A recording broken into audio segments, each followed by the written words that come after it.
ચૌધરી હિતેશ કુમાર ઈશ્વરભાઈ, ગામ કાંટ, તાલુકો ડીસા. મારા ગામને આ વખતે કૃષિ ઇન્ડિયા કંપનીએ મોડેલ ગામ તરીકે પસંદ કરી. એ બદલ કંપનીના અમે આભારી છીએ.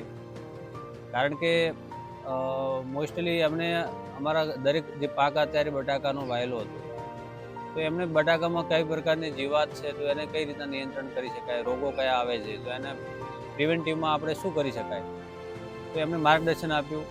કીટકોની પણ ઓળખ કઈ રીતના થાય અને એનો ઉપદ્રવ કઈ રીતના અટકાવી શકાય, એ પણ એમણે ડિટેલમાં માહિતી આપી. તો એ ખેડૂતોને રોગ આવે છે તો રોગોની દવા પહેલાં સિસ્ટમ એવી હતી કે ભાઈ કયો રોગ આવ્યો તો એના માટે સીધા બજારમાં જવાનું. બીજી ત્રીજી કંપનીવાળા આવતા તો એ શું કરતા, ડાયરેક્ટ કે ભાઈ આ દવા નાખી દો.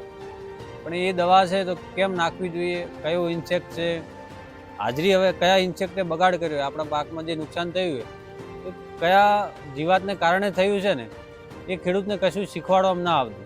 પણ આ કંપની જે કૃષિ ઇન્ડિયા કંપની છે, એમને એક નવી શરૂઆત કરી છે કે એમણે ખેડૂતોને અવેરનેસ ખેડૂતોમાં કઈ રીતના આવે, એ સાચી ખેતી પદ્ધતિ કેવી રીતના અપનાવે, રોગ જીવાતને કઈ રીતના ઓળખવી અને સાચી દવા કઈ રીતના નાખવી, એ વિશે એમને સરસ માર્ગદર્શન પૂરું પાડ્યું અમારા ગામની.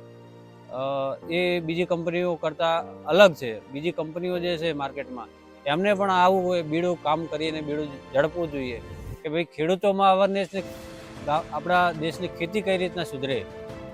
લોકો ખોટી રીતે જે આડેધડ જે પેસ્ટિસાઇડનો ઉપયોગ જે કરે છે તો એ ના કરે અને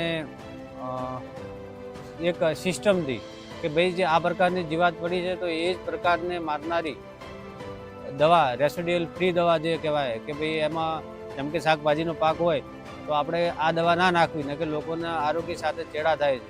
તો એમને પ્રોપર જે માર્ગદર્શન આપ્યું છે એ બીજી કંપનીઓ નથી આપતી. એટલે બીજી કંપનીઓ આડેધડ કે ભાઈ આ દવા આના માટે રજિસ્ટર્ડ હોય છતાં પણ બીજા પાકમાં પણ નખવરાવતી હોય છે. એ ખરેખર જીવલેણ સાબિત થાય છે. અને આજે તમે જુઓ તો આપણા દેશમાં, આપણા રાજ્યમાં બધા પ્રકારના રોગોનું પ્રમાણ વધ્યું છે. તો એની પાછળ ક્યાંક ને ક્યાંક જે ખેડૂતોને માર્ગદર્શનનો અભાવ છે અને એ કામ કૃષિ ઇન્ડિયા કંપનીએ કર્યું છે. એટલે ખરેખર એ સરાહનીય કામ છે અને અમે પણ એમના આવી કંપનીના આભારી છીએ કે ભાઈ ખરેખર બીજી કંપનીઓ પણ આ કંપની જોડેથી શીખવું છે.